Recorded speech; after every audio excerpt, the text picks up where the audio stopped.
নমস্কার। আজ চলুন বাংলা সাহিত্যের পাতা থেকে এমন একটা গল্পে ডুব দেওয়া যাক যেখানে তলোয়ার নয় বরং বুদ্ধি আসল অস্ত্র। এটা কিন্তু শুধু শোনার মতো একটা গল্প নয়, এটা হলো গিয়ে স্ট্র্যাটেজি আর চতুরতার এক দারুণ কেস স্টাডি। চলুন দেখি কিভাবে রাজার একটা ছোট্ট ছুটির প্ল্যান প্রায় একটা গোটা রাজ্যকে ডুবিয়ে দিচ্ছিল। মানে ব্যাপারটা ভাবলেই কেমন অদ্ভুত লাগে, তাই না? একজন রাজার নিতান্তই ব্যক্তিগত একটা ইচ্ছে, একটা ছুটি কাটানোর প্ল্যান, সেটা কিভাবে একটা পুরো রাজ্যের নিরাপত্তাকে প্রশ্নের মুখে ফেলে দেয়। আসলে এই আপাত নিরীহ প্ল্যানের আড়ালেই কিন্তু লুকিয়েছিল একটা সাংঘাতিক ষড়যন্ত্র, আর তাকে বানচাল করার এক অবিশ্বাস্য বুদ্ধির খেলা। গল্পের শুরুটা কিন্তু একদম সাদামাটা।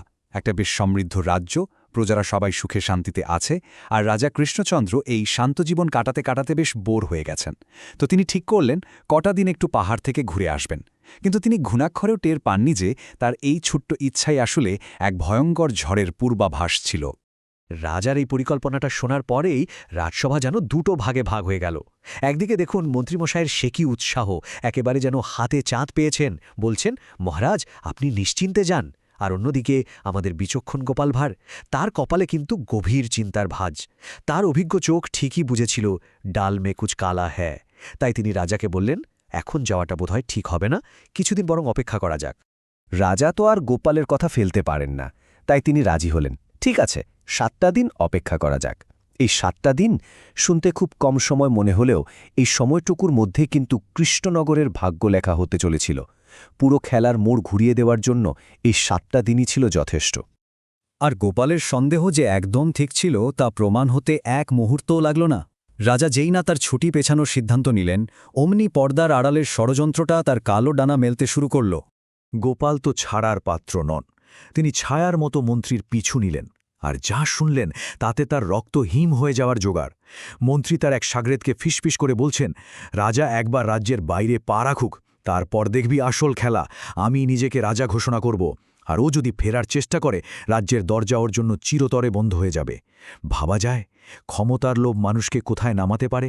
মন্ত্রীর প্ল্যানটা ছিল একেবারে যাকে বলে শয়তানি বুদ্ধিতে ভরা, কিন্তু বেশ সোজা সাপটা। এক দাগি চোরকে কাপালিক অর্থাৎ তান্ত্রিক সাজিয়ে বসিয়ে দিলেন শ্মশানে। তার কাজটা কি? রাজ্যের ভবিষ্যৎ নিয়ে ভয়ঙ্কর সব উল্টোপাল্টা কথা বলা, মানুষের মনে ভয় ধরানো, আর এটা প্রচার করা যে একমাত্র মন্ত্রী পারেন এই বিপদ থেকে সবাইকে বাঁচাতে। ব্যাস, যেই না রাজা রাজ্য ছাড়বেন অমনি সিংহাসন দখল, পুরো ছক্কষা। এখন প্রশ্ন হল, এমন একটা সাংঘাতিক ষড়যন্ত্রের কথা জেনে গোপাল কি করবেন? সোজা রাজার কাছে গিয়ে সব বলে দেবেন? না, গোপাল অতটা বোকা নন। তিনি জানতেন প্রমাণ ছাড়া এসব বললে হিতে বিপরীত হতে পারে। তাই তিনি ঠিক করলেন কাঁটা দিয়েই কাঁটা তুলতে হবে।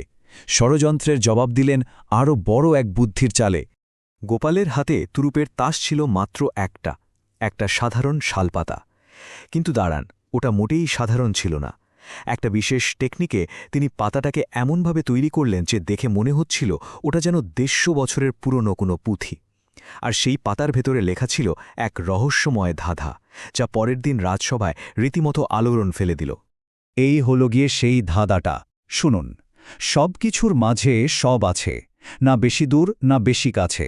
যদি যাও নৈরিতে আছে কাপালি, শেষ প্রহরে খুঁজে না পেলে সবাইকে দিক সবই সেখানে ভস্য। যে পাবে খুঁজে সে নমস্য। পুরো রাজসভা তোলপাড়, সবাই ভাবছে এটা নির্ঘাত কোনো গুপ্তধনের সংকেত বা রাজ্যের ভবিষ্যৎ নিয়ে কোনো দৈববাণী। কিন্তু তারা একটুও বুঝতে পারেনি যে এই ধাঁধার প্রতিটি অক্ষরের আড়ালে আসলে এক বিশ্বাসঘাতকের মুখোশ খোলার চাবিকাঠি লুকিয়ে আছে।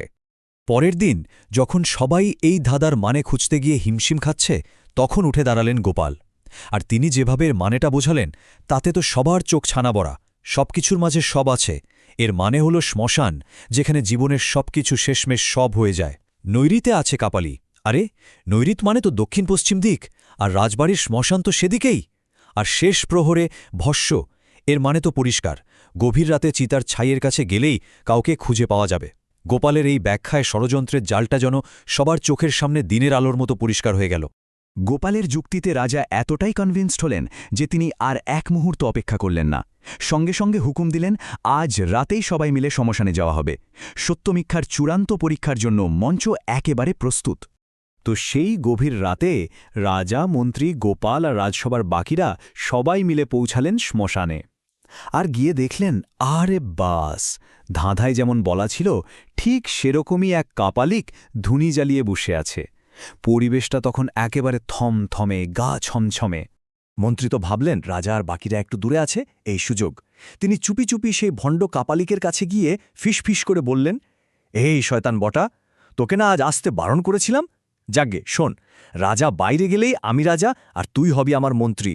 ক্ষমতার লোভে অন্ধ হয়ে মন্ত্রী বুঝতেই পারলেন না যে তিনি নিজের পাতা ফাঁদেই পা দিয়ে ফেলেছেন। আর ঠিক তখনই গাছের আড়াল থেকে বেরিয়ে এলেন স্বয়ং মহারাজ।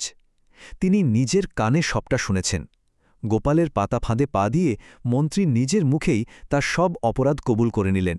ব্যাস, খেলা ওখানেই শেষ। এরপর কি হল তা তো বোঝাই যাচ্ছে।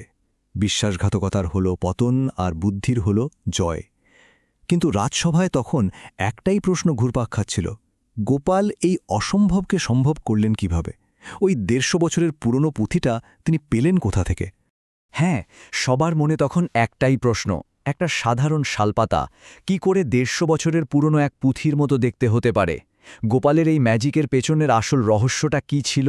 গোপাল নিজেই সেই রহস্যটা ফাঁস করলেন। ব্যাপারটা কিন্তু খুব সহজ। একটা তাজা শালপাতা নিতে হবে, তারপর একটা শুকনো তাওয়ায় তাকে বারবার হালকা করে সেঁকতে হবে, আর তারপর ঠান্ডা করে শুকিয়ে নিতে হবে। এই প্রক্রিয়াটা বারপাচে করলেই পাতাটা একদম বিবর্ণ আর ভঙ্গুর হয়ে যায়, ঠিক যেন বহু বছরের পুরনো। ভাবুন একবার, সামান্য বুদ্ধি আর পর্যবেক্ষণ দিয়ে কত বড় সমস্যার সমাধান করা যায়। রাজা তো গোপালের বুদ্ধির তারিফ না করে পারলেন না। তিনি মুগ্ধ হয়ে বললেন, গোপাল, তোমার বুদ্ধির জোরেই আজ গোটা রাজ্যটা বেঁচে গেল। বিশ্বাসঘাতক মন্ত্রীকে কারাগারে পাঠানো হলো, আর রাজ্যে আবার শান্তি ফিরে এলো। এই পুরো গল্পটা শেষে আমাদের একটা গভীর প্রশ্নের সামনে দাঁড় করিয়ে দেয়।